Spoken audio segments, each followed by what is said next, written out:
Hello, everyone. Welcome back to another briefing on the post-grad work permit extension here for all of you fortunate enough to fall under this lovely new policy that is breaking new territory when it comes to what IRCC is doing to help people in these situations. And I'll be honest, what else could they do? They put you guys all in this situation. So I've got answers to the questions that everybody's asking online, and people are speculating. I just finished a technical briefing at 11 a.m. Mountain Time with IRCC. Then I've been working frantically on my course that will launch this evening at 7 p.m. That's when the first masterclass will start. But before I get to that, I'm all about answering the questions that you cannot find anywhere else on YouTube or the internet. And hopefully these are helpful for all of you guys. But yeah, we're going to go through a series of the most asked questions that are not answered anywhere within the program delivery instructions or on IRCC's website regarding this new postgrad work permit 18-month extension policy. So we'll wait for people to chime in here a little bit, and as people arrive, yes, we will get to the questions no one can answer. And I've now shared this information with my fellow immigration lawyers on the Canadian Bar Association.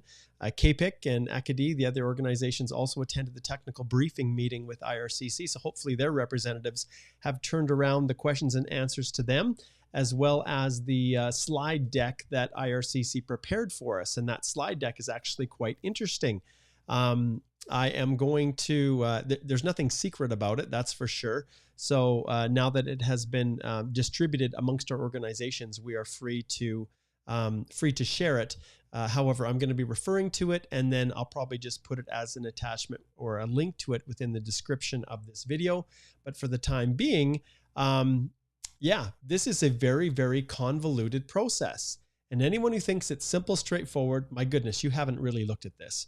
I've spent hours going through creating course material, teaching people, and there's no better way to learn something than to teach it. So this is all about answering these questions about the post-grad. And those of you who are tuning in, if you've got friends that are interested in learning this, you better tell them that I'm live. This was kind of short notice, but hey, the technical briefing just happened at 11 a.m. today. And this is exactly how it played out with the TR to PR pathway. I don't think there's anyone out there that knows more about this than I do and the other representatives of the organizations that were able to attend this technical briefing from IRCC. Heck, I was able to get answers to a lot of the questions that I had and my fellow immigration lawyers. And like I said, hopefully the consultants are sharing the information with their members. And unlike a lot of people, I don't hoard this information to myself. I could say, oh, you have to just hire me or take my course and I'm not going to share anything with you. Well, it's not the case. Obviously, I want you to say, holy crap, Mark knows what's going on here. I'm going to trust him. I'm going to pay the whatever, $200 for his course and attend his 1-hour masterclass tonight. But I'm also on the 15th going to have a second follow-up. First thing I want to reiterate right from the beginning, you guys, is that as I share this information to you and help you to clarify, this is not a race. You do not need to race to get your application filed. Remember, as of August the 8th of next week, everyone who is out of status or everyone that has an expired postgrad work permit is going to get that email, if you have not already, from IRCC. And I also want to let everybody know that, yes, some people did receive emails that were not addressed to them. There was a data corruption within IRCC yesterday, but it relates specifically to the TR to PR pathway folks. So those of you who got emails erroneously from different people, you don't have to try and track them down like like I saw before some of the posts and some of the groups online that were sent to me. You don't have to try and track that person down. There will be a privacy notice that goes out disclosing the basically the privacy breach that happened with IRCC. They were able to catch it relatively quick, and that's why you didn't see a ton of emails going out yesterday until they sorted that out. Yeah, it's quite interesting. But that's from what we understand, it was only related to the TR to PR pathway folks who had work permits issued under those policies, open work permits. And some of them, as you are aware, and if you haven't listened to this stuff, go back and watch the videos that we've done on this, the first introduction with Cedric and I, and then later the detailed breakdown with Alicia and I. I'm not going to get into a lot of that specific details, but I will answer questions here for all those that are attending this. Now, the questions that people are asking. Let's start right off the top. So the first question that I think,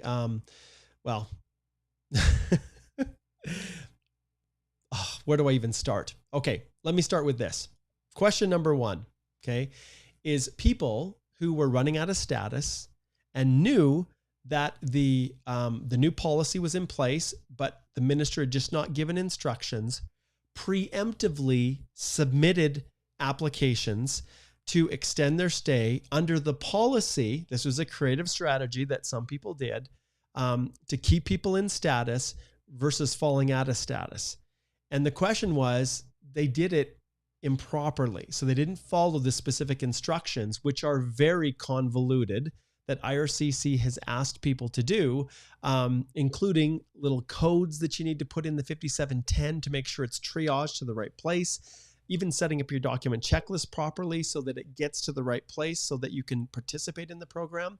So the creation of that document checklist and the filling out of the 5710, people who preemptively filed to benefit from this program before the announcement on August the 2nd, who have been waiting and trying to kind of gauge, hey, if we file it early, then, technically it's been announced, so we should be able to get the work permit approved. What's going to happen? Do you have to refile that application because it wasn't done properly? Or is there something else you have to do to send a web form to now correct it? Well, the short answer is no. If you submitted that application after the official policy came into force, which was after June 13th, 2022, then in those situations, there is nothing you need to do, provided in the client information section of your extension application, you referred back to the fact you were applying under the new post-grad 18-month policy for 2022. So if you referred back to it, or you made some note and alerted the officer, even if the 5710 didn't have that little code that they ask you to put in there, you're still going to be okay. That's what they said. So there's no action that you need to be taken. Your work permit will be issued through that process, and they will make sure it's triaged into the right location. So that is question one. What to do if you've already filed a post-grad before August the 2nd, trying to benefit from the policy before the minister actually released the information. Okay, hold off on your questions and we'll get to those, because many of what I'm going to be answering right now are all of the questions that you guys are asking right now. Okay, so that's question number one.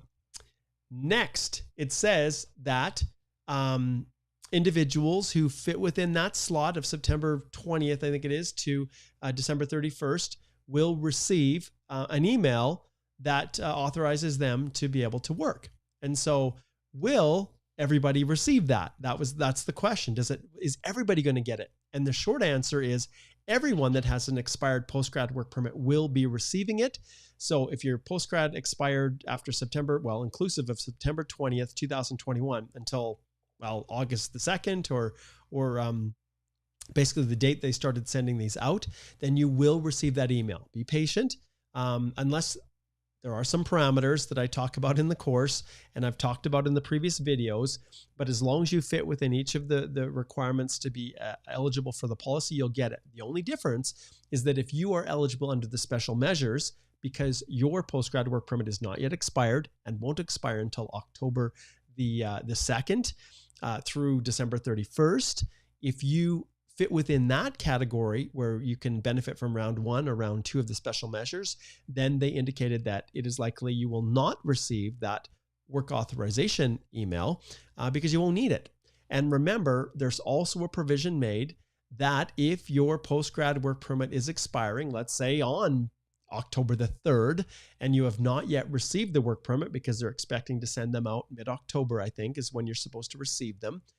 If you have not received it, then you are fully authorized to benefit from maintain status based on the policy announcement. So there's nothing more you need to do to maintain status, which of course you got to then dance around explaining to your employer that, hey, I am still valid, and they've got all those convoluted recommendations on how to do that. If you need assistance, as always, Hopefully Immigration Law, we're here to help you guys. Consultations are wide open. Okay, next question here. And this is one that people are also asking a lot. I know which ones you're really waiting for, but I'm holding them back. I'm going to get through these ones first. Will the post-grad work permit policy cure unauthorized work? So, in other words, if you are one of those unfortunate souls who made the decision to keep working illegally after your post-grad work permit expired, will IRCC give you problems? Well, the answer is no. IRCC will not take enforcement action against you. Your obligation in the 5710 form is to tell the truth. And if you have worked without authorization, then you need to disclose that. But IRCC has indicated that they have instituted a policy that waives the regulatory prohibition of work permit issuance under paragraph R203E, where there has been unauthorized work or study, unless the applicant has engaged in unauthorized work for an employer described in section R196.1, which is basically you're working for a banned employer or an employer who's not eligible because of whatever, they're not eligible. So maybe they were bad employers in the past and got themselves barred from the temporary foreign worker program. And so as long as you're not working illegally for them, you will be okay. However, CBSA is a different story. If you plan to go down to the border or have any interaction with a Canada Border Service Agency officer, they may not be as kind. But when it comes to filling out your application in the course, I will, and if you guys are interested in the course, you just have to click on the link below and there's a link to register for it. I go through a bunch of different parameters, including how to complete the 5710 form. But for you guys, when it comes to this, the additional, like the statutory information section on your form, and let's just pull this up right now. I'm going to pull it up and I'm going to show you guys. I think I can do this. I think I can do this. Let's see here. I got my little sample that I've been working on, and let's see if I can pull this up, and I want to show you what I'm referring to here, because many of you guys will not answer this properly. Let's see. I'm going to go here, and then I'm going to try to select this one. Yes, this is the 5710 form. I know it's small, but you guys will see this here. Have you ever remained beyond the validity of your status, attended school without authorization, or worked without authorization? You, if you've done this, are going to answer yes. If you're in restoration status, you're going to answer yes. Have you ever been refused a visa, work permit, denied entry, ordered to leave Canada or any other country? It's yes, it's asking any other country. The answer is yes. Have you previously applied to enter or remain in Canada? Well, every single one of you should be answering yes there. All right. So that's just a quick little freebie there, a little tantalizing teaser from the course that I have on how to complete this. Okay, so yes, if you've worked without authorization, you are definitely going to disclose it, and IRCC will look the other way for the purposes of this policy. What we don't know is if your spouse has also worked without authorization. We're not sure exactly how that would work from them, if they're saved as well. But for you as a principal applicant, that's the case. All right. The question of all questions that everybody is wondering: can someone who is in Canada on the last year policy that extended individuals the ability to hold a post-grad work permit for another 18 months, can they benefit from this one? So can they double dip?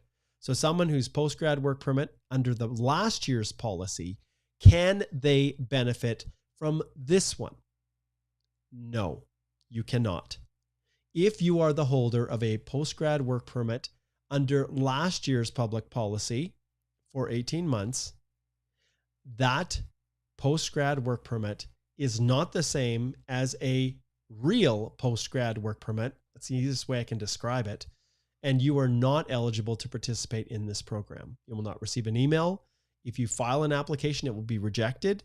It's only individuals that are on the original postgrad work permit that will be eligible for this. Full stop. No negotiation. This is the way it is. And I know lots of people were wondering about that, and so it's not going to happen. Okay, next. Some people have postgrad work permits that are expiring before December 31st, 2022, but only because their passports were not issued for the full duration. So let's say you're eligible for 3 years, but you only got one because your passport was expiring. Now, one of the questions I asked IRCC is, okay, technically they're on their original postgrad and it does have an expiry date before December 31st. So can they, instead of taking advantage of just maybe one additional year that they might have available, can they then choose to use the this public policy and get an additional 18 months because their current postgrad work permit expires before December 31st? And the answer is they don't know. So they're going to have to get back to me. So I don't have an answer for you on that one. If you're one of those interesting people whose postgrads are expiring before December 31st, but only because of your passport expiry, and if you get a new passport, you can go and extend it through the other traditional route, well, they don't have an answer. So they're going to go back and talk to policy and report back to us later. So I'll keep you posted on that one. Okay, next question is your dependents. If you have a spouse that's on a spousal open work permit, can they be included in this when you are applying? The answer is yes. And when it comes to applying through this program, if you are on an open work permit, you still have to demonstrate in the same way you did originally that you're working in a skilled occupation. So if you're out of status and you are restoring your status, it's going to be pretty hard to show that you are working for an employer as a skilled worker unless you're actually working. Now, maybe you have a job offer or you've got something to confirm that yes, indeed you will be, but take that into consideration. But this program does allow you to include your spouse if they're applying for a spousal open work permit, like C41, if they're doing that, or your dependent children, you can do that. But like I said, we don't know if your spouse has worked illegally, if they're going to be treated the same way you are. And one thing we do know is that if you are someone that benefited from the special measures, you are just going to get your work permit sent to you. It's going to be mailed out to you if you fit within round 1 or you take steps to be eligible for round 2. In that case, your spouse is going to have to apply independently. And here's a little tip. Okay. If your spouse, if you're going to be the beneficiary of one of these magical work permits, but your work permit's going to expire possibly before you receive the one from IRCC in mid-October, and your spouse's work permit is also going to expire, you don't want them to fall out of status. So you do have the option, one, of waiting until you get your actual work permit and then your spouse can apply to extend, or 2, your spouse could preemptively file a spousal open work permit application, and then in the client information section of that portal, you could then refer back to all this policy and say, hey, my spouse has got authorization to work, and here's the job offer letter from the current employer, or a letter from the current employer showing that they're working in a skilled occupation. And then, but my spouse hasn't got the work permit mailed to them yet, but they're still authorized to receive it. And that, IRCC said, will be sufficient. I know it's convoluted. This whole stuff is way messier than last year. I thought it was messy last year. It's way messier this year. So if you need assistance, as always, we're here to help you. Just click on the link and book a consult, and we can walk you through this process. Okay, let's see what's next here. Next is, how to address the correspondence and everything that was sent to the wrong people. I talked about that. If you're jumping in late, you've seen kind of some of those emails going around and on the groups talking about people receiving the wrong ones. Well, those are just TR to PR pathway people, not postgrad work permits, and IRCC is on top of it. They will address it. You don't have to track down, Mary Jane Smith and say, hey, I got your letter. Here it is. I'll send it to you. You don't have to worry about that. IRCC is sorting it out, and you will see a privacy statement on that breach of privacy coming from IRCC as they work through this. So they had some data corruption yesterday, August the 3rd. And in the beginning of the day when they were sending it out, they realized it and they very quickly backtracked and stopped it. That's why you didn't see as many letters going out, so that they could make sure that everything was addressed before they start resuming the sending out those emails. I bet some of you are probably wondering, well, how many have been sent out? Let me just see here. I'm looking to see if I actually have that information. Do you know what? I'm not going to answer that. I know I've got it written somewhere, but it's not important. There's been a bunch, but not 30,000. Okay. And interestingly enough, one little tidbit that you guys might be interested in is that there are about 93,000 post-grad work permits that have expired or will expire between the range that is affected by this policy, between September 20th and December 31st. So there is approximately 30,000 potentially eligible for the special measures. So of the 90,000, there's 30,000 of you that are just going to get a work permit sent to you. And the remaining 63,000 would need to apply online as they normally would for a work permit. So if you need to apply, you need help. Mark Holthe loves doing this, but I would love even more you taking my course if you're going to do it yourself so you don't screw it up, or consider strongly retaining our firm to help you to file that application. And like I've talked about before, and as I talk about in the course, if you used a representative to file your post-grad work permit, then more than likely all this stuff is going to them.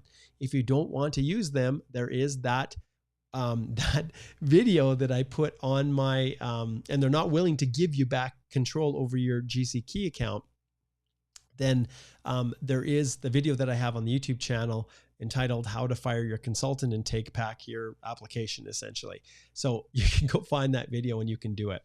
Okay, so yes, so they don't expect 93,000 people to be applying for these work permits. That they suspect that some people are going to be back home or have gone through different PR processes, or they don't expect.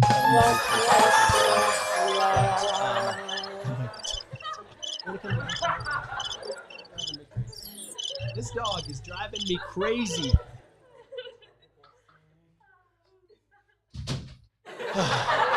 You guys know what it's like.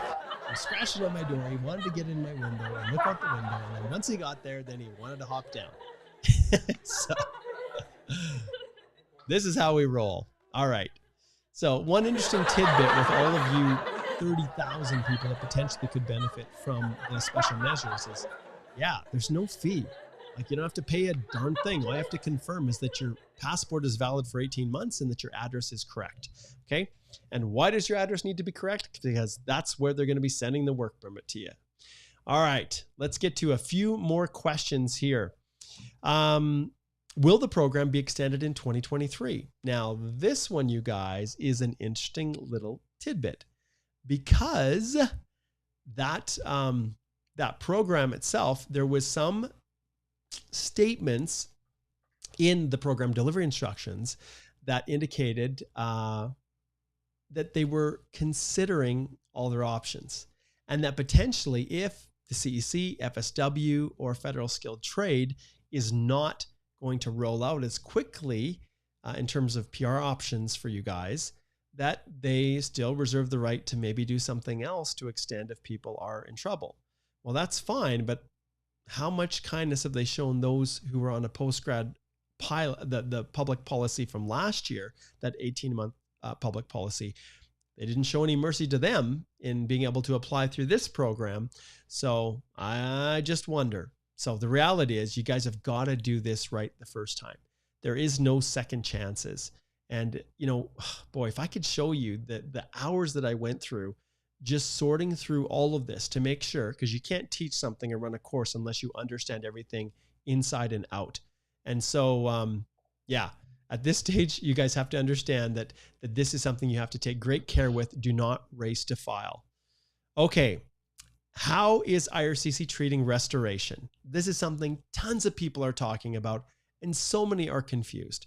The reality is, when traditionally you're restoring status, if you switch to a visitor record, let's say, you can't restore back to a work permit. It's just in the same case, you postgrad work permit holders know that if your study permit expired, there's a convoluted process to restore back to a study permit at the same time that you're applying for the postgrad work permit. So some of you may have had to go through that in the past. So it's not a direct, easy path, but IRCC, they've designed this to be as simple as possible. So if you need to restore your status, it's because you're truly out of status. So maybe you applied to restore previously and you haven't got a decision. Maybe you are currently out of status. Your postgrad expired and you haven't done anything yet. In that situation, even if you were out of status all the way back to September 20th of 2021, you can restore, but you must pay the extra $200. So for you, you're paying $355.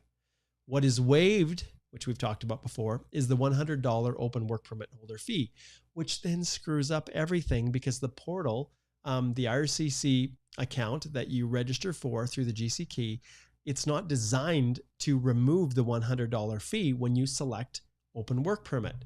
And oh boy, the instructions are hidden, buried, and convoluted to get your document checklist even created.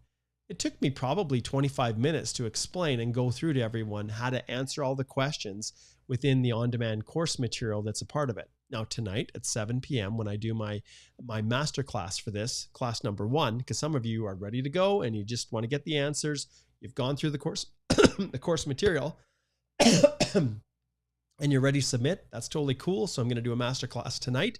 I'm going to wait a week from Monday, the 15th, so that other people have time to go through the material, review everything. And in that course, you guys, I've got template letters, which you will need to upload a separate letter in accordance with IRCC instructions.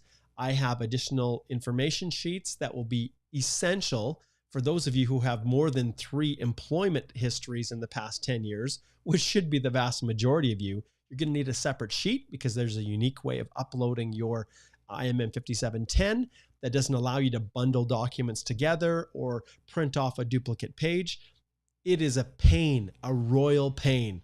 But all of that, I go through all of it and provide you with easy templates, including explanations as to why you don't have to pay the fee or why you indicated you were fee exempt, because there's a spot that opens up in your checklist even for that. So the course itself, all of that has it embedded within it and all tools and resources to help you. And then of course, just like you see here, I walk you through step by step through every single process. It's designed for a 2-year-old to be able to do it. But I can tell you that an immigration lawyer is struggling to understand this convoluted mess. You guys cannot afford to make a mistake. All right. So restoration, if you are truly out of status, you have no status, or you've applied to restore previously, then you're going to pay the extra $200 and restore your status. If you are on maintain status, why they switched from implied, whatever. Implied maintain status, you've submitted an application to change your status, maybe to extend your stay as a visitor and you haven't had a decision yet, or you've applied to get a study permit, or maybe you've even received the visitor record and you are on visitor status, or you've applied to study and you are on student status, or you've got a different work permit, but you like this one better and you want to switch back, then you just do the regular route, applying to extend your stay or change conditions through the 5710 form. And you're just going to indicate that you're either applying for the same employer or applying for the first time with a new employer. All right. And so that's another little tidbit that's not so clear anywhere. But ultimately, it's, us lawyers like to complicate things because there needs to be legal authority for doing things. And I'll be honest, extending the ability to restore past 90 days, well, that's beyond the regs. And so they've created little loopholes to allow themselves to grant you guys the ability to restore even when you are months and months and months beyond the 90-day limit. Oh, but they did this to you guys. So in fairness, they had to figure out a way to fix it. Otherwise, Minister Fraser was going to look pretty bad with what he's done for you guys. Okay. And then finally, well, really, I think that pretty much sums up the vast majority of the main questions, but some people are wondering, hey, what if I've got an IEC invitation letter under the International Experience Canada? And I've decided to switch from my postgrad to that program to extend my stay, which Some of you have. Everybody looked for all kinds of different pathways to be able to remain in Canada. Well, what if I've got that invitation letter and that's actually going to give me 2 years, but I can benefit right now and stall the use of that IEC invitation until later to extend my time even further, to give me even more time for this whole PR to get sorted out. Can I do that? Can I choose to stay on a work permit and then choose to apply later? And this is one strategy that you guys have to take into consideration.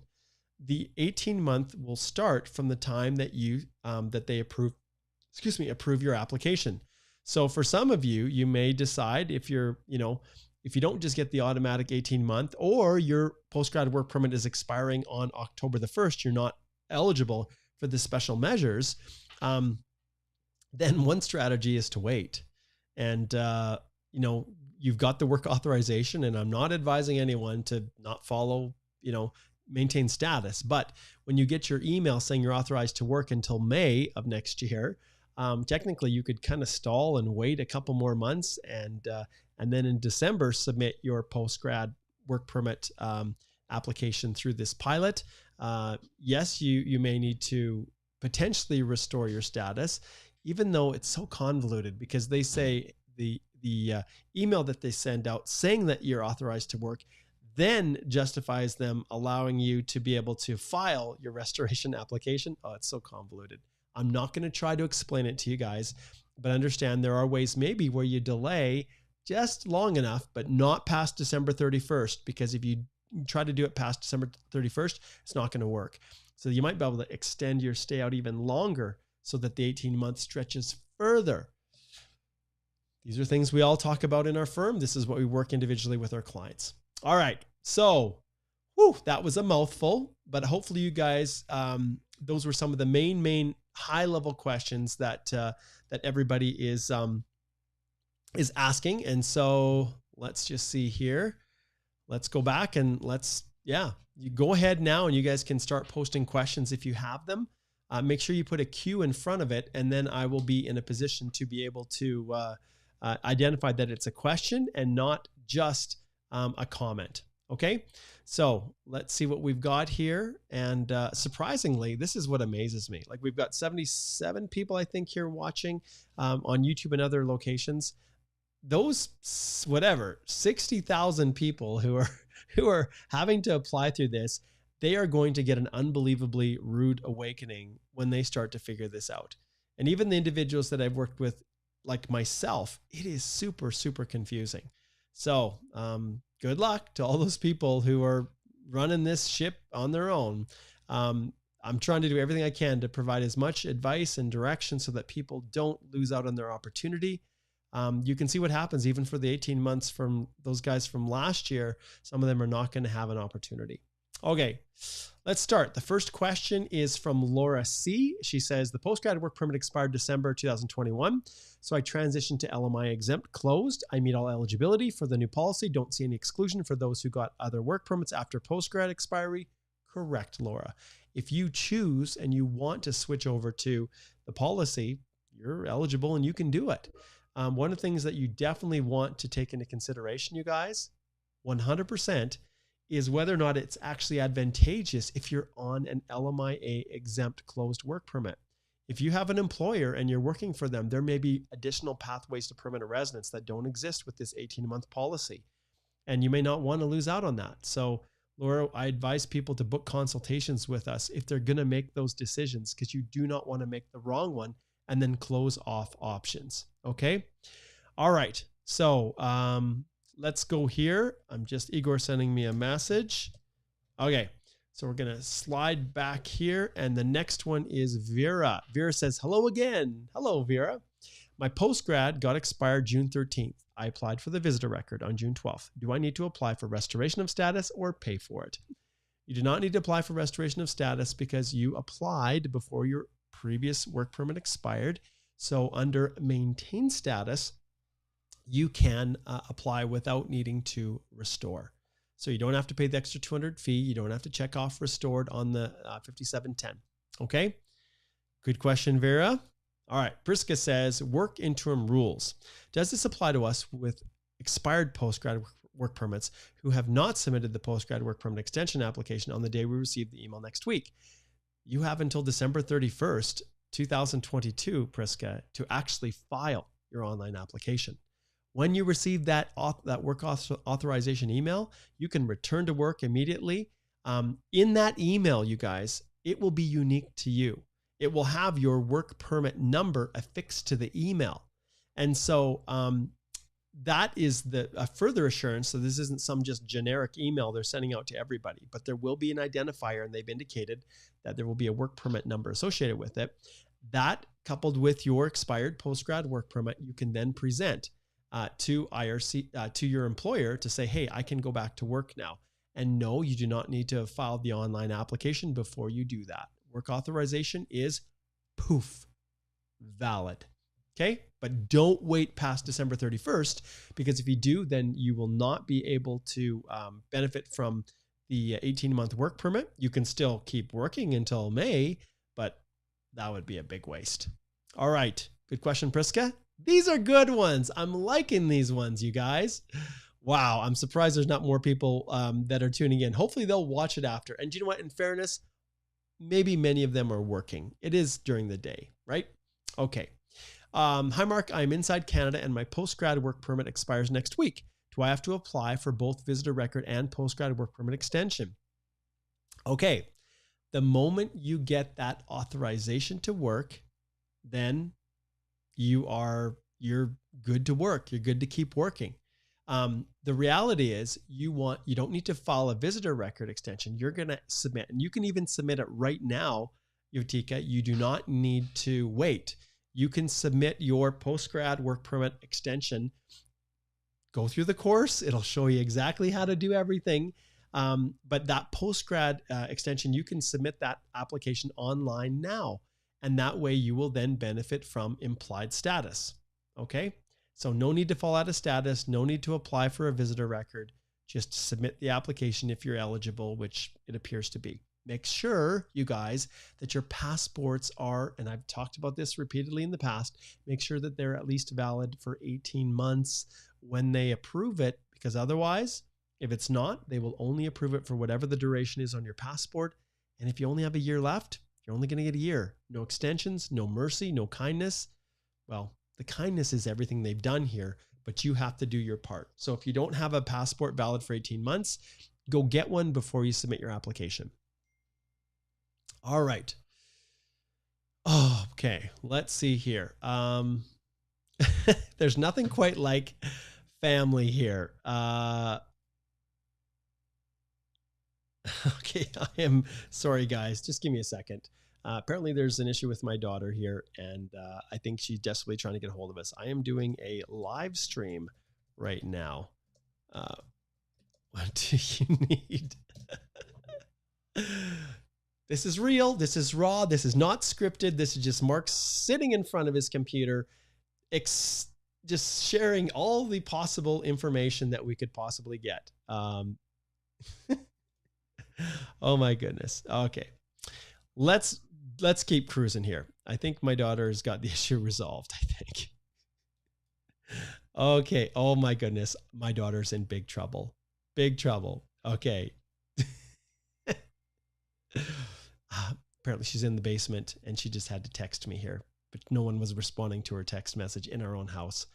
Oh my goodness. She is in my bad books now. Teenagers. Okay.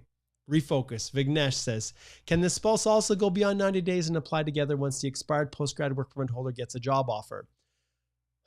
This was not addressed specifically in our, this was not specifically addressed in the call that I had. That, Vignesh, is not something that I can answer.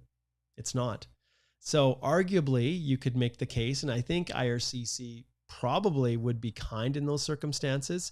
If you have no other choice, I would just go ahead and take a run at it. But in some cases, you may need to include something called a temporary resident permit for a dependent. It does not say specifically that dependents are also can benefit from that policy that allows you to restore beyond 90 days. So in just out of an abundance of caution, I would include a temporary resident permit application with that to overcome that, that reality with the barrier to for normal people to apply to restore. Okay, good question though, Vignesh. Good question. Okay, I think I already answered this one. Fabio says, any complications if we opt to restore when we don't have to, or officer will not reject our application and just ignore it? I wouldn't restore if I didn't need to. Simple as that. If you restore and you don't need to, usually they don't reject your application, but it may take longer. It could delay it. Typically, they're going to work with people in these situations. But if you are, if you opt to restore and pay the $200, now I've already told you, right? I told you this is why people, they didn't know what the answer was. So people are like, well, just restore because we don't know.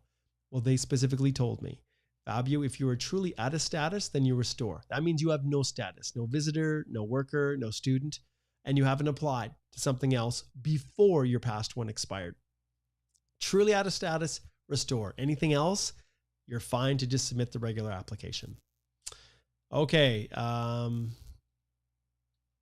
right. Zipping through here. You're very welcome, Laura.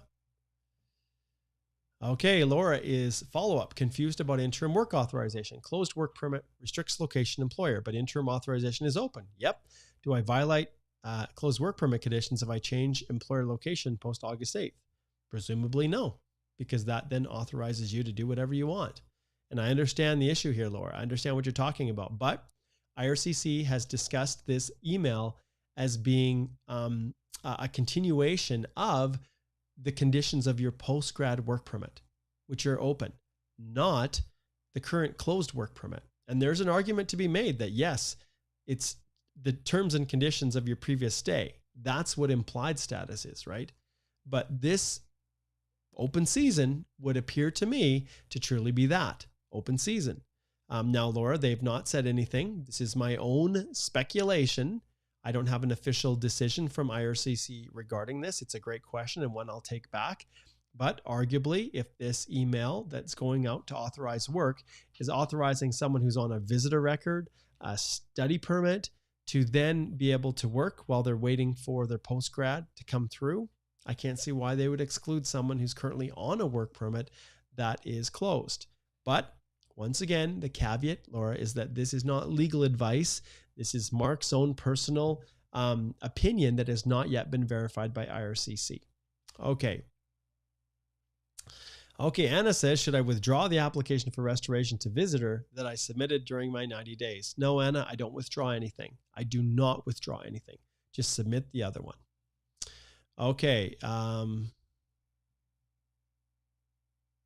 Okay, Vignesh follows up here with my postgrad work permit expired December 2021. Our 90-day restoration ends tomorrow. So my spouse, we both applied for visitor rest last week. No, now I need to find a job so I can apply for spousal open work permit. What to do so I can get spousal open work permit? It's the same situation, my friend. Yes, you need to show that you're working in a skilled occupation. Otherwise, you're not meeting the parameters for the spousal open work permit. Because a spousal open work permit, the C41, only works if you, the principal applicant, are working in a skilled position, at least as of until November when it rolls over to tier, a NOC B, A, or O. So, yep, job offer, everything, yes. Now, the fact you've applied, for well, yeah, we'll just leave it at that, Vignesh. Okay, Govind says, if the postgrad expires on December 2022, should we be applying 90 days before it expires? Okay, Govind, like we talked about, you are probably benefiting from the special measures. So if your postgrad work permit is expiring between October the 2nd to December 31st, you are you just need to confirm that your address is correct and that your passport is 18 months. If you do that, you'll benefit from a free work permit being mailed to you either in round 1 or round 2. So yeah, as far as renewing, you shouldn't need to if you're in that range. Okay. Machiavelli says, can you travel and re-enter Canada if you have the August 8th email but not the physician work permit yet? No, I would not travel. I wouldn't until you've got the permit. I wouldn't do it. The CBSA don't have to treat you as kindly as IRCC does. And if they find unauthorized work or that you've been out of status or whatever, the CBSA can do whatever the heck they want on entry. And I would advise no one to travel during this time. Armin. Hey, good to see you, Armin. Says, hi, Mark. After applying for the new extension, do I need to withdraw from the visitor record application that's still under process? No, Armin, I don't. I don't withdraw anything. Until I've got something in my hand, I don't withdraw it. What if something happens and, I don't know, somehow you're disqualified from the program and then you fall out of status? I don't know. I do not withdraw applications until I have another one in my hand. Okay, we got some supers piling through. Let's see what we got for supers.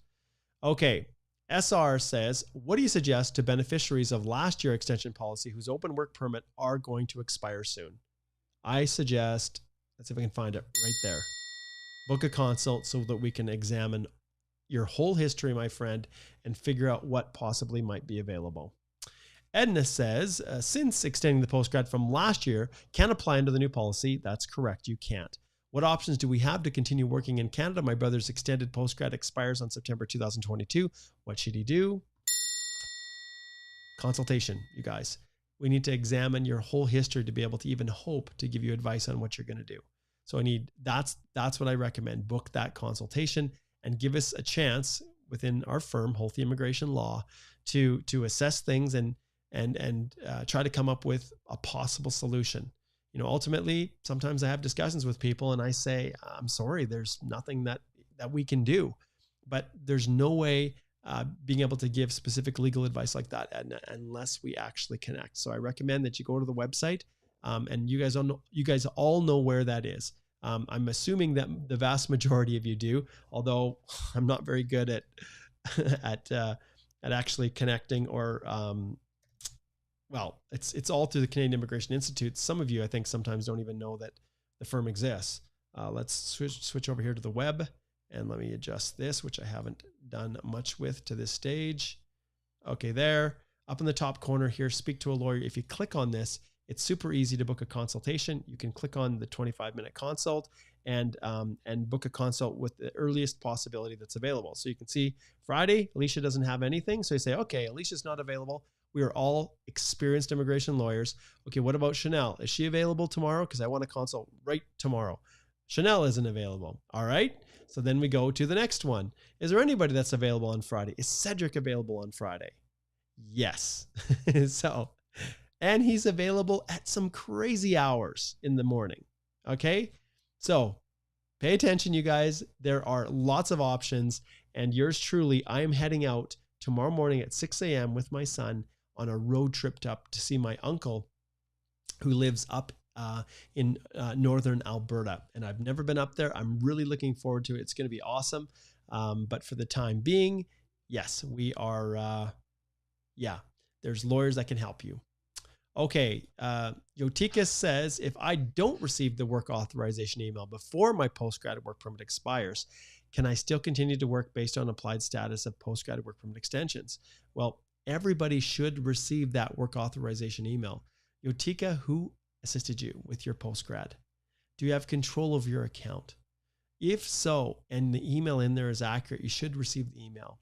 I want you guys to make sure that you check, and I wonder if I have, I just did when I rolled it out yesterday. Let's see. I'm trying to remember where I had the email here. It's on here. Okay. Let me share my screen with you guys. I'm going to go back here again, and it was the PDF. Was it the PDF? Oh boy, I've got so much going on here. Let's flip to read mode and let's see if we can pull this up here on the fly. That's how we roll. See these two emails in the bottom corner right here? And this is right from the course, you guys. You're getting a free little update here. At cic.gc.ca, make sure you always have that as a safe whitelisted, but also it could come from this wonky one here, this at notifications.canada.ca. And so if it's coming from there, make sure you whitelist that as well so that you do not fall into the trap of getting it in your junk folder and then missing out on that email. But everybody should be receiving that work authorization email. And so watch for it. But if you don't receive the work authorization email before your postgrad work permit expires, then technically you're out of status and no, you can't work. You can't. So you need that authorization to return to work or to keep working. But in your case, if you know your postgrad work permit is going to be, like, I don't know which category you're in, Jotika, if your postgrad work permit's going to expire before October the 2nd, so October the 1st, then you're going to need to file. So then I would preempt it. And in reality, even if you have doubts or your concerns and you haven't received an email, then and your postgrad work permit's expiring, then just submit the application. Here's the bonus, okay, Jotika.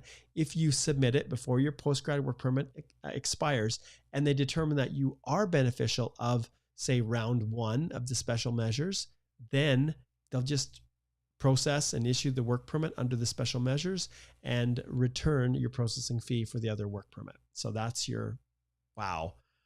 That's more than a $5 answer, isn't it, Yotika? That's how you resolve it, okay? All right, let's see what else we got here. Let's see here if I can figure out where I left off. Now we're getting a few more people connecting in here.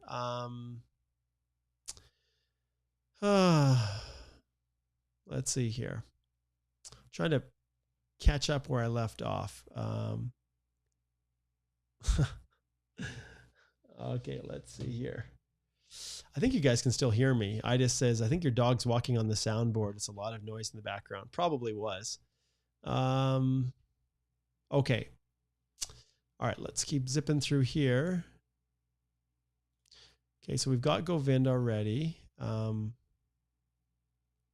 Erlene says, I wonder why they didn't consider those people who had applied from the previous policy, knowing that they paused the CC draws for almost a year. Good question.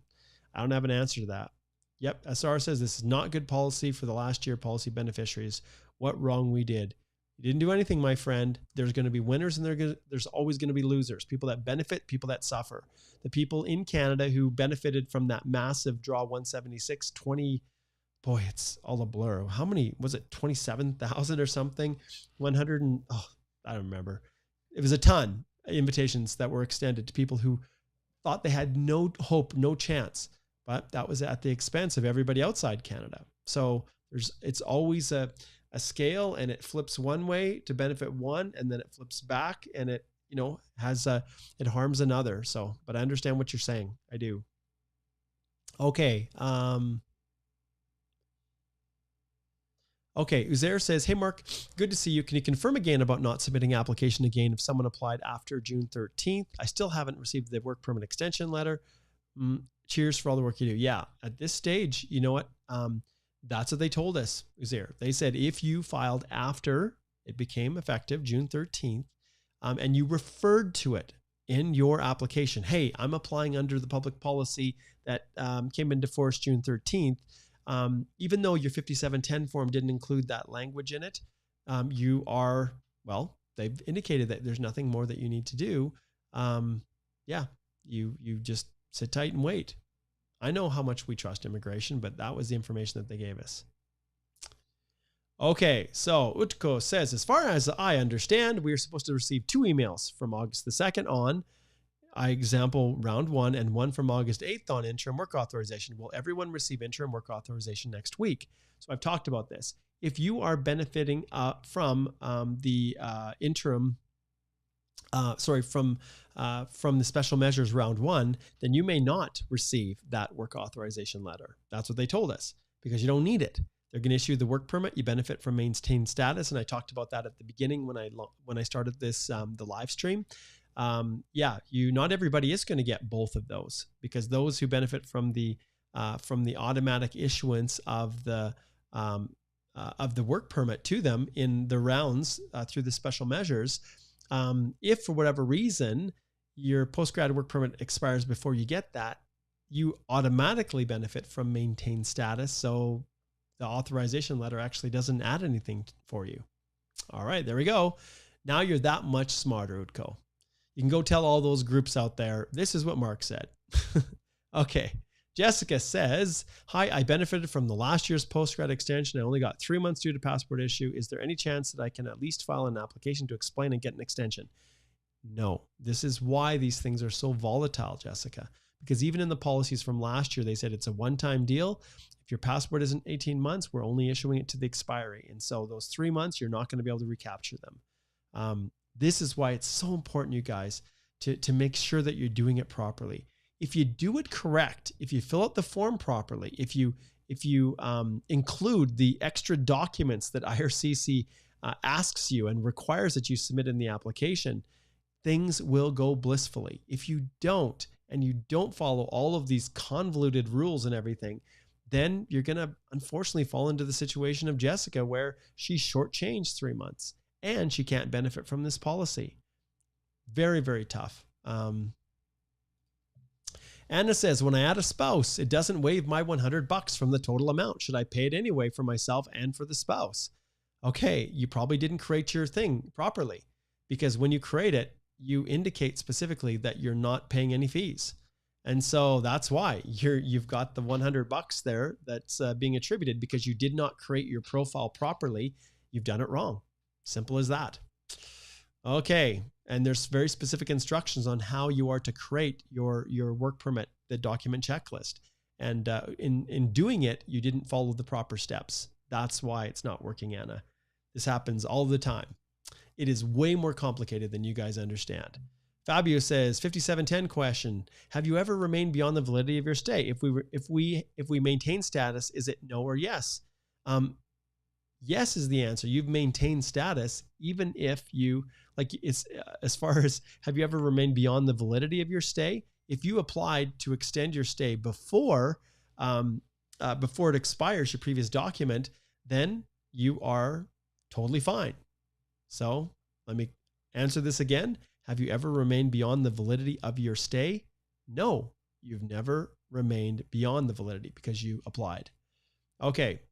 I know you're not talking about restoration status, but implied. Okay. All right. We'll skip through some duplications here. Okay. Ann says, hi, sir. Is temporary foreign worker allowed on this 18-month extension? Only those with previous postgrad work permits that were expiring between September 20th of last year and December 31st of this year. Only ones. Hey, Emmy. Good to see you, buddy. Okay, we'll go a little bit longer here. I'm not going to go too super long, but I did want to just answer a few questions. Okay, let's see here. I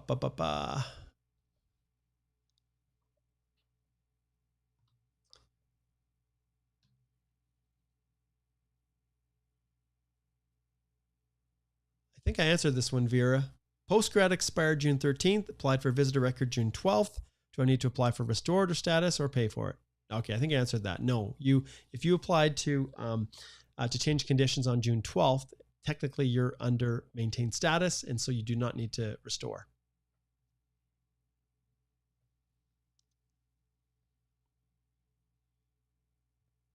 Let's see here. There's a lot of duplication in here. I'm not sure why. I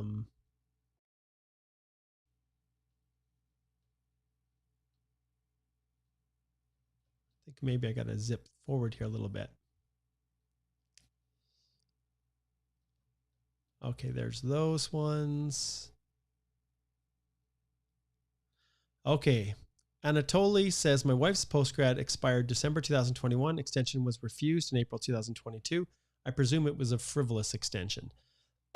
And since then, she is on unpaid leave and still has a valid job offer. Do you think we can apply online together now? Yeah, I don't see any reason. None whatsoever. As long as her postgrad work permit expired after September 20th and before December 31st, 2022, then yes, if you structure this properly, Anatoly, you can benefit from this policy. As I've talked with you guys a lot about this stuff, remember that in our firm, if you guys are in complicated situations, we are here to help with that. We are not, like the reason I create the course is because a lot of people can and do these applications on themselves, and they just need a little bit of help. But if you're in a situation where like this one with like Anatoly, where you've got a bunch of stuff moving, a bunch of moving parts, out of status, all these different things, then understand that all you need to do is come to our website, click speak to a lawyer, the links below, and we can help to guide you through this, or at least through a consultation, explain what you need to do and what you don't. Okay, Anatoly? So if you do things correctly, you're going to be all right. Okay, Nikhil says, I'm actually, after pursuing a 2-year course, I was offered only 1 year valid of work permit. I requested a reconsideration. It's been 4.5 months. In general, do officers answer reconsideration? Okay, so there shouldn't be a reconsideration. If you pursued a 2-year course and it's a validly accepted 2-year course, then you're entitled to a 3-year post-grad work permit. So I'm assuming you just requested for the full amount. Maybe you'd consider that reconsideration. But I guess it just comes down to what's more beneficial to you. And I'm not sure when your post-grad work permit expires, but that's a factor to take into consideration, Nikhil. And once again, I recommend you book a consult and we can sort through it. But if your post-grad work permit is expiring within the parameters that the government has set, even if you've requested technically that reconsideration, arguably if they chose not to process that, and the time period for the 18-month is longer, it may be possible to capture more time on this new 18-month extension, this new public policy, than it is to let your further 1 year that you're trying to claim come to you. But I recommend you book a consult. Super convoluted. Okay. All right. Nino says, I received the email from IRCC about the postgrad 18-month extension since my permit expires in December. My address has changed. Do I reply to the email with my updated address? Yes, you do. You follow the instructions. In your case, you do. You put opt, in the subject line. You follow those instructions, and then you update your address for them. They will update it, and then they will consider you for the September intake. But here's how this works. And once again, you guys are, I can tell you, there's so much speculation out there because you just don't know how it works. Well, it's pretty simple. So when you, let's see, do you know what? I've shared it with everyone. Don't say Mark Holthe hoards information. You guys better not do that. Do I hoard my own internal strategy and how I help people get their applications approved the first time, teaching them, educating them? Yeah, I create courses and I teach people and I walk them through and I charge for that because there's value in that. My time was included. No sleep the last couple of days. But when it comes to sharing information, I'll share something with you guys here. So I'm going to open it up right here, and we're going to take a look at it. I wasn't intending to do this, but hey, you know what? It's all good. So let's see if I can see this.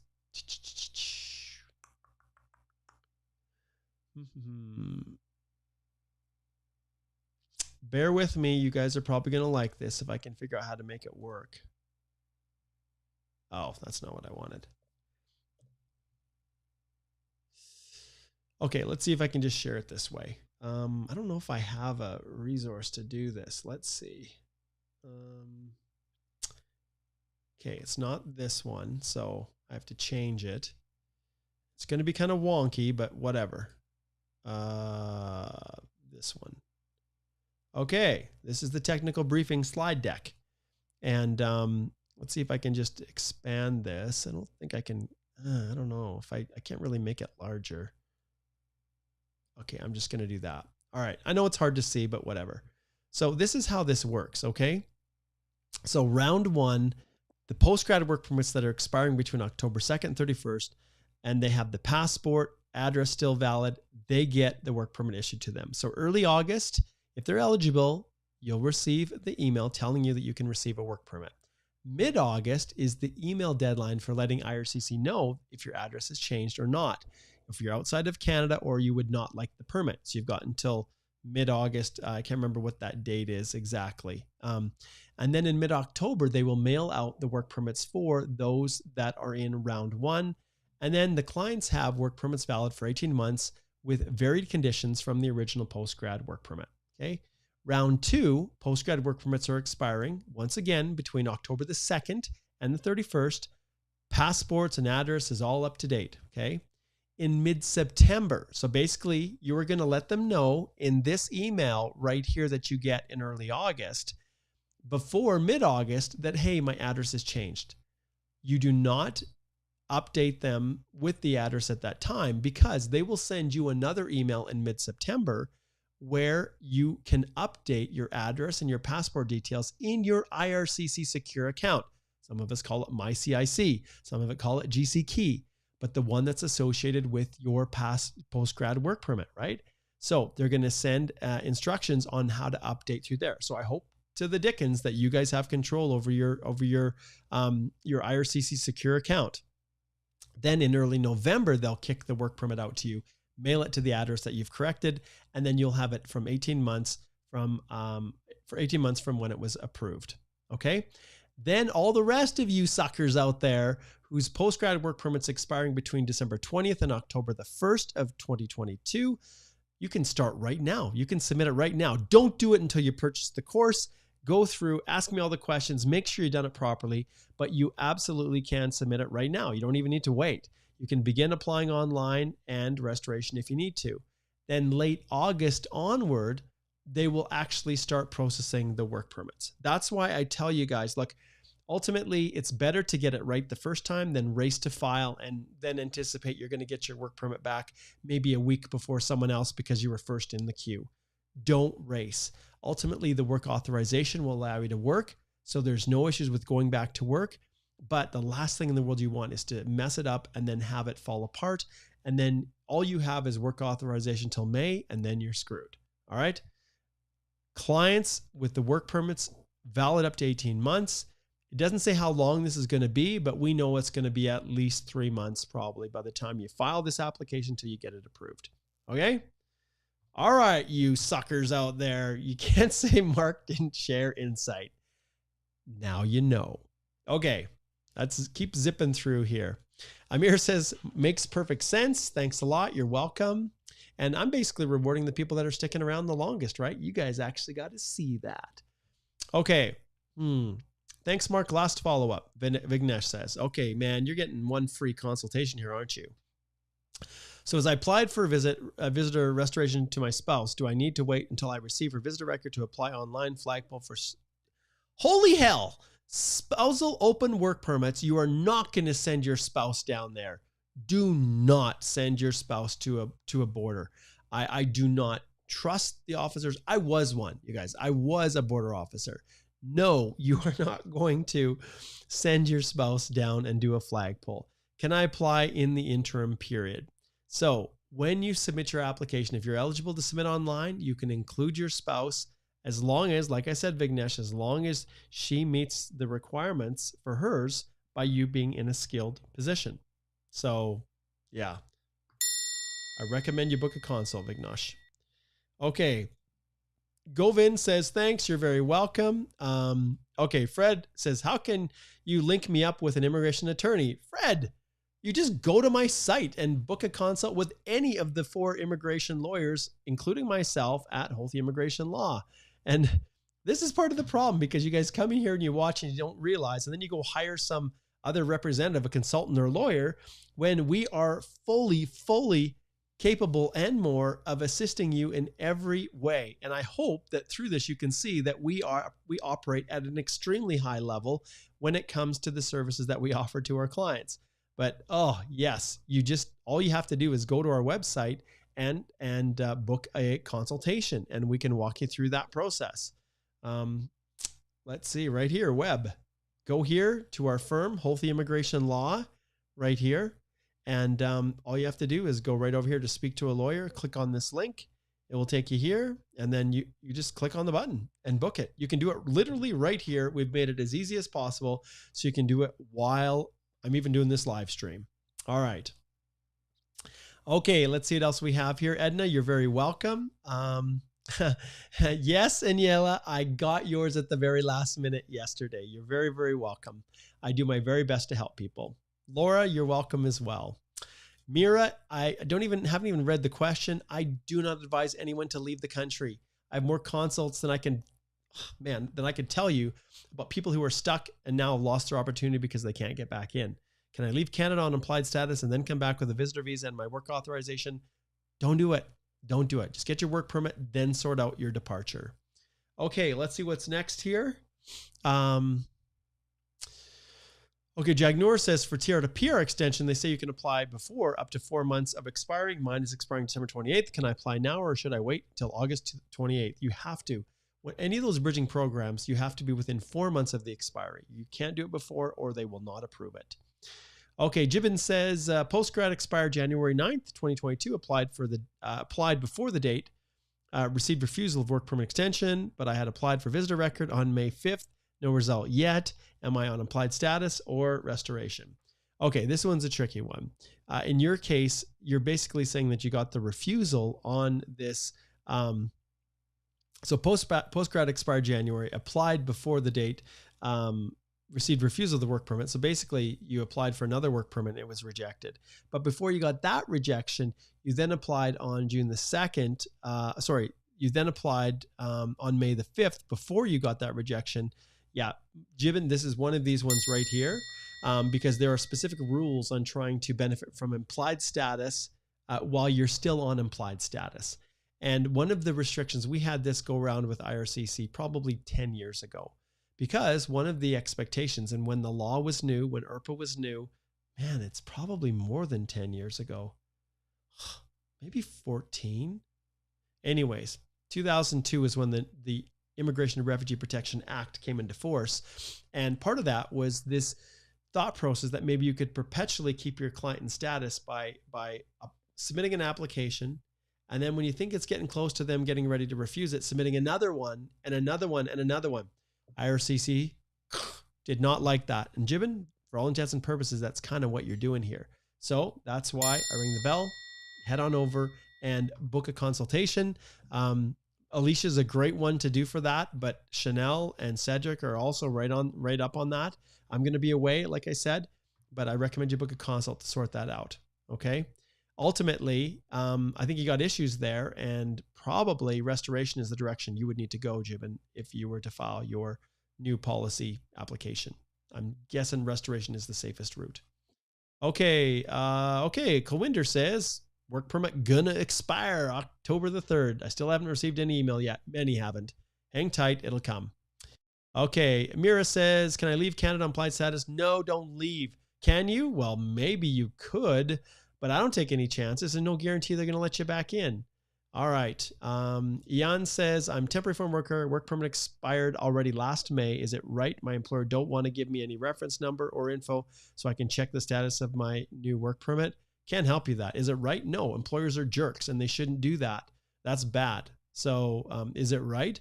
No, they can't, they shouldn't. And it irritates me when employers are exploitive like that. I'd love to shut every freaking one of them down and literally kill their businesses. I would love to shut their businesses down and bar them from ever doing it again when they treat their workers like that. Okay. Yotika, you're very welcome. Okay, and Vignesh, I've answered way too many of your questions. I'm going to go on to other people here. Anna says, can I start working on August the 8th, regardless of receiving the interim letter? No, I would not. I would wait till you got the letter, then work. You don't start before. This is a great question, Ariana. Postgrad expired November 2021, so technically in the range. Now outside Canada, I have a TRV. Can I enter Canada and then apply for this work permit extension after August the 8th? Once I enter Canada, can I start working? Okay, this is the issue. IRCC, I specifically addressed this question with them. If you can safely get back into Canada and you have that work authorization, as far as I'm concerned, you're good to go. Now, November 2021, you're going to definitely apply through the policy. But remember, you, Nariana, have to get through the CBSA. And when you come back on your visitor visa, what are you going to tell them? You can't flash the email saying, I have work authorization. CBSA will shoot you down and they will send you packing and put you on the next plane out of there. So you have to be, you have to be careful. You have to get past those gatekeepers. But if you return back, and remember, you've got a certain period of time to notify them that your address hasn't changed. But well, I shouldn't say that because in your case, your postgrad work permit's already expired. So you're just going to be getting the work authorization email, right? And so, yeah, if you can make your way in, technically it is possible for you to, go through the process from inside Canada. The work authorization, technically you can use that. But the CBSA is your issue.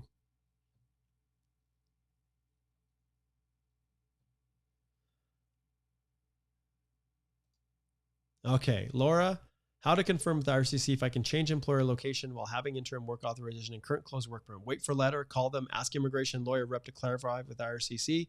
Okay, who is your immigration lawyer? If you have an immigration lawyer, you shouldn't even be on here.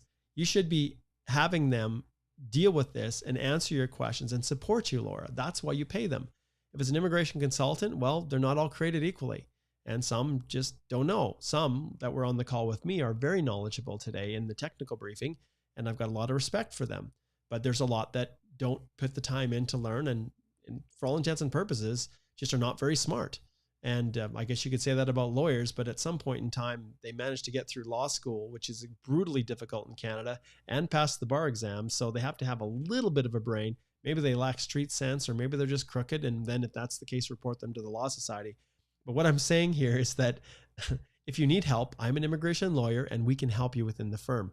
If you've retained someone to assist you, they should be answering these questions for you. You shouldn't have to come on here and then ask them. They should be answering these for you. So I do lots of second opinions for people. If you want to book a consult, I'm happy to help. Okay. Hudco, there's no way I can give you a percentage of the number of people receiving in the first emails in the first round. I think I can't give you a percentage other than what is in the actual, presentation that they gave us. So in the presentation, they said, as of now, they said there's about 93,000 total post-grad work permits holders that will be expiring or have expired from September 20th to December 31st. So there's about 93,000 of you. 30,000 of them are special measure. So they don't know how many are still going to go through the process. How many have PR already? How many have ITAs? They don't know. So I can't tell you that, but there are 30,000 that are within the range of September 20th to, within the range of, that are benefiting from special measures, October the 2nd, expiry of their postgrad work permit to December 31st. So take that into consideration. Okay. Let's see here. Ida says, just to confirm, we can start working with the August 8th authorization letter and submit the application later before December 2021. Yes, you can, Ida. That's exactly the case. Fabio says, can we work remotely for a Canadian company with this authorization letter on visitor record status inside Canada? Can we work remotely for a Canadian company with this authorization letter on visitor record status inside Canada? Okay, so the thing that allows you to have the authority to work, Fabio, is the fact that you've got a postgrad work permit that you had that expires in the range, and then you have the letter. Those two together, whether or not you're on a study permit, visitor record, whatever, that's what gives you the authorization to work. Okay, Anatoly, you're very welcome. Let's see. Paris says, can you please provide a sample explanation letter for postgrad work permit extension? I absolutely have one of those in the course. That is the value. That's the difference. So I don't give those away because those who purchase the course, they're the ones that will get access to all the templates, including the explanation letters, how I set forth the additional information and explanations within the 5710, the actual letter that IRCC, the separate letter that if you're not paying attention, you have to include within your application, as well as the explanation about the craziness with the fee receipts and how you deal with those. All of that is in the course and so much more, including a direct one-to-one kind of those who've subscribed and myself. Masterclass number 1 will be tonight at 7 p.m. for those of you who are impatient and just want to get yours filed. Then on the 15th, I'll do another one for those who are smart and are taking their time and making sure they're doing it properly. All right. Although the course will help you to sort through everything and you truly can file. Okay. Let's see here. You're the best and kind with all this. God bless. You're welcome, Fabio. Okay. Jesh, I've said this a lot. After applying for the extension, how can I go back to my country to meet my family and friends? It's been more than 3 years now, and I have to go in December this year. Is there a way? Wait for your work permit. Wait for your work permit. when you have your new postgrad work permit in hand, then you can get your TRV and you won't have issues. Remember, this is a one-time shot and you don't want to jeopardize it. If the CBSA says, hey, you've remained in Canada beyond the validity of your stay, they can determine that you're out of status. They can take enforcement action against you, stuff that IRCC has said they're not going to do. Don't take a chance. You're welcome, Darshan. Okay, my M. Oz says postgrad expired May 3rd, applied for visitor record April 5th. It's still in process? Should I apply for restoration? No. If you applied before your visitor record April 5th, before May 3rd, your postgrad expired, you benefit from maintained status. You do not have to file restoration. Just file the work permit change of conditions and follow the way IRCC is set out for you to set that up and submit it. Okay. Uzair says, please do post that link to the slides from IRCC. Yes, I will put that in the, I'll put this in the description for the video, I think. Or maybe actually, I think I might post it on our website, I think is what I'll do. That's probably the best place. I'll post it on our website. Okay.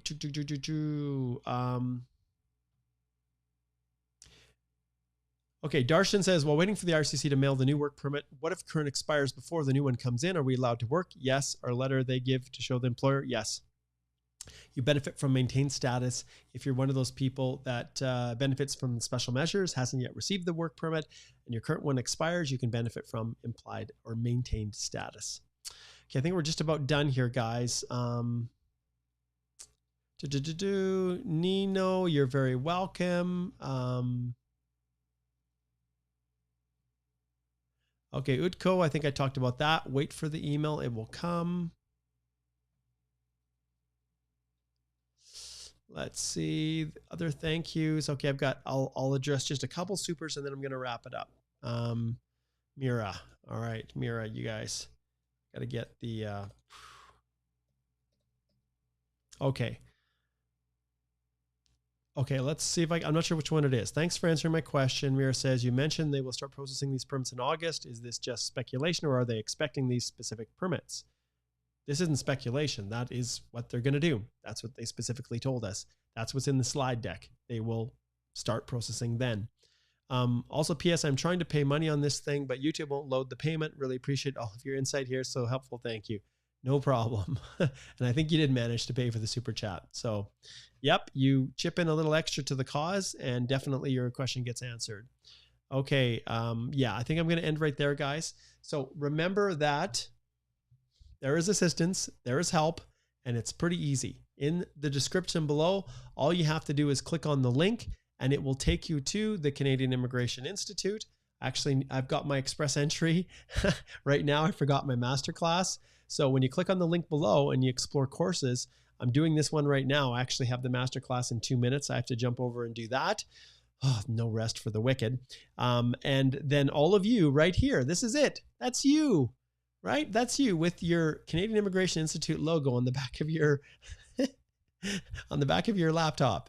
So this postgrad 18-month extension course plus live masterclass. The masterclass will start tonight, class number 1. For those who are ready to go, who've already purchased the course and want to just get answers, 7 p.m. Mountain Time tonight from 7 to 8. Then I'm going to do another one on the 15th for those of you who are just subscribing now and realizing, holy crap, I should have done this. And so you can see it's only $197 US and you get access to all of the resources that you need, including myself for 2 one-hour sessions to answer any questions you need, in addition to all the templates and everything else associated with it. So you can see the dates are here and the times, and there's a community group special for everyone that subscribes. There's sample documents, worksheets, and templates, and the step-by-step process to walk you through A to Z through the whole thing on demand is available. All of this is available to you for life. Well, what is life? Life is December 31st, 2022, which is the last day that you can submit it. So let people know it's there. And yeah, come join me and it's going to work out for you guys. See you later.